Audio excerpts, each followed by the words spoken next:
There is a world filled with intrigue, magic, and exotic races. Leonie is the only one of her kind, and she needs to find out why.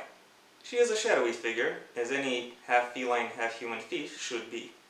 On the cutthroat streets of Delta, various ruthless cults are after her newfound knowledge. The local Assassins Guild wants her blood, even her dead enemies keep coming after her. And this is a good day. When Leonie escapes the city to join her smuggling shape-changer friend on his quest, she learns more than she wanted to know, not only about her uncanny abilities, but her true origins and the ramifications for her world. Life doesn't get easier. Regardless of her fireballing and wyvern riding abilities, or her new telepathic allies, her enemies are always there, waiting. Oh, hello. I didn't notice you there. I set up the whole camera and all that, but yeah, I still didn't notice you there. Welcome everyone once again to the Heir's Lair. I am your host, Jonathan Taylor. Today's video will be a review of the book whose blurb I've just read, namely City of Bridges by Andre Jones, the first book in the Seven Portals series. For those of you who are only here for the TLDW or want to find out as little as possible about books that they would want to read, let me just say this book is very much worth recommending. It is an engaging, well-paced adventure story filled with a lot of twists and turns, taking place in a world that is varied and fleshed out, and populated by a diverse cast of both characters and concepts that manage to keep the whole thing going and make it feel alive, so to speak. A link to the book will be available in the description below. For those of you who want to know a little bit more, well, I'm gonna give it to you. And for those who are in the categories I mentioned above but haven't clicked away yet, this is your final warning. I will issue some spoilers from now on. They are minor, but still they'll be spoilers. So if you still want to go in completely blind, you can click away now. I won't mind. Okay, clicked away. Good. The main story focuses around Leonie, who due to her status as a mixed species member of society is an outcast who operates as a thief in the city-state known as Delta, and also happens to be built atop the river Delta because, well, city naming isn't always the most creative thing you can do. What she discovers at the beginning of the book paints a bigger and more enticing target on her back than has ever been painted on her back in her entire life. And so in order to escape from her many potential pursuers and aggressors, she decides to flee the city along with her friend who happens to be able to shapeshift. So yeah, despite this book being called City of Bridges, only the beginning and the end really take place in the titular city, with the bridge, between them, consisting more of a pursuit story, or rather several pursuit stories taking place at once.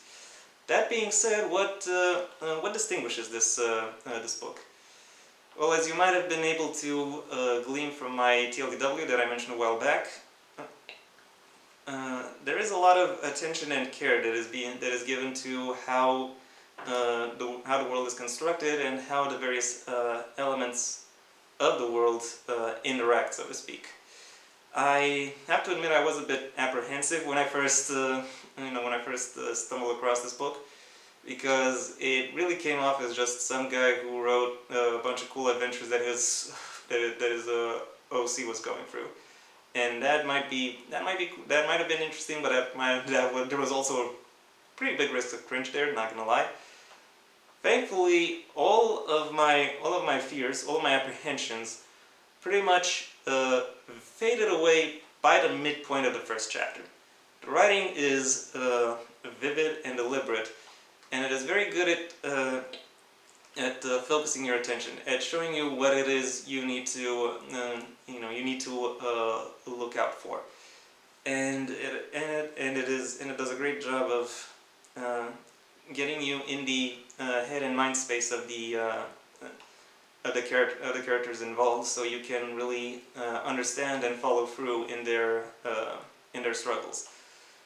Leonie herself, whenever she is out of action, she says she is defenseless as a kitten, and whenever expressions or figures of speech about fingers or hands are mentioned referring to Leonie, the author always uses claws or paws instead.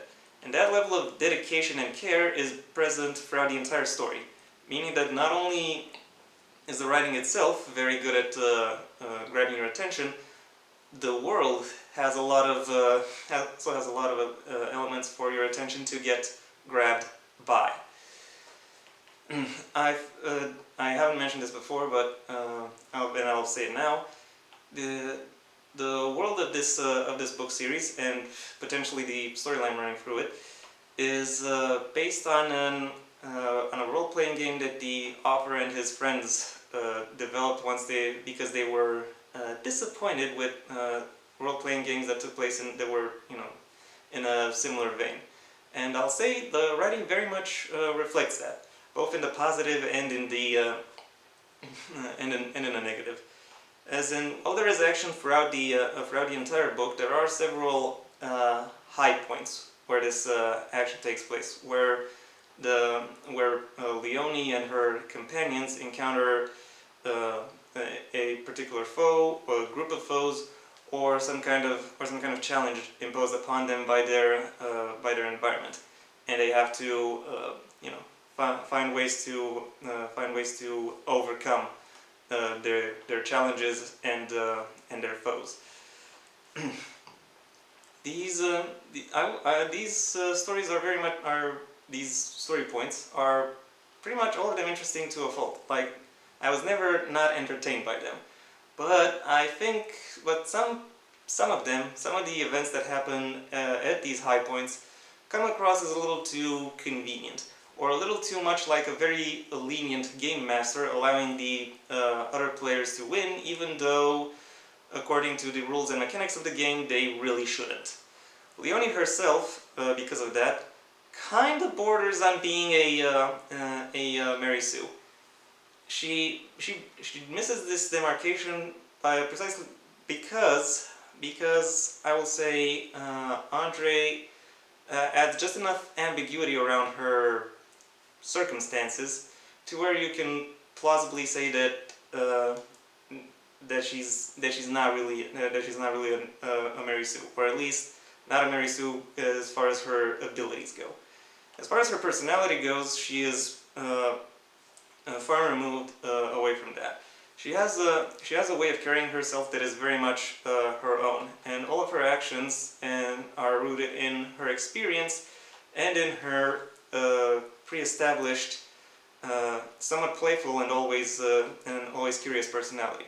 The way she carries herself and her skill and grace when it comes to dealing with the challenges of the story and the other characters who populate the world are also very much factors that make her an interesting and engaging character to follow. That being said, she's not the only interesting character to follow. Pretty much a lot of other characters are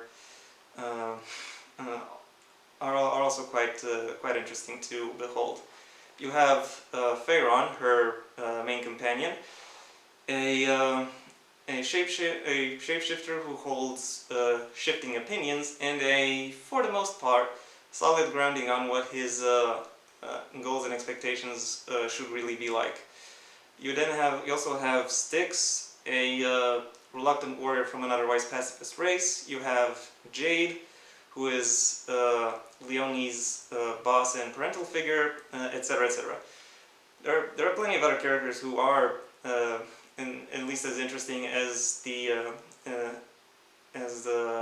all of Leonie's circle of friends, or the people she meets during her voyage.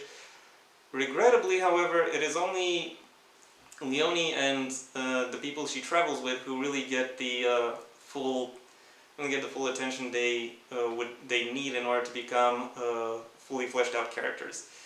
Because of that, the writing can sometimes come across as unorganized or disjointed. And while there are things that happen outside of Leone that make the world come alive and seem very very interesting in that sense, I have to admit a lot of that context really is more filler text, or it's more like various side stories or side quests that have been cut short.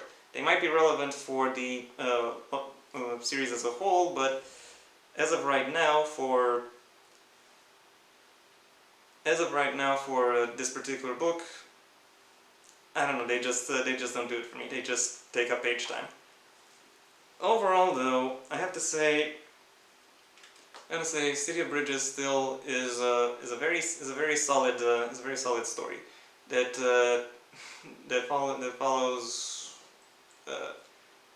follows an interesting and varied cast of characters as they explore a lush world filled with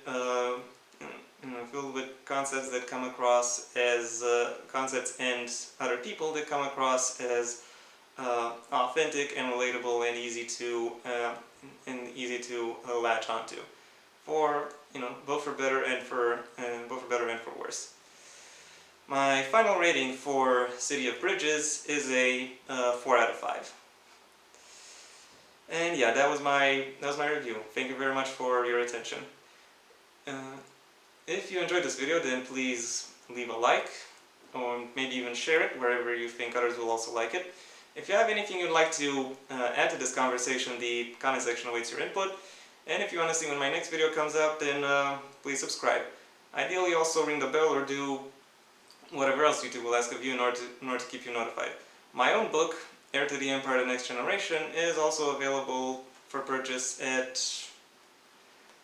many of the major retailers of the of the field.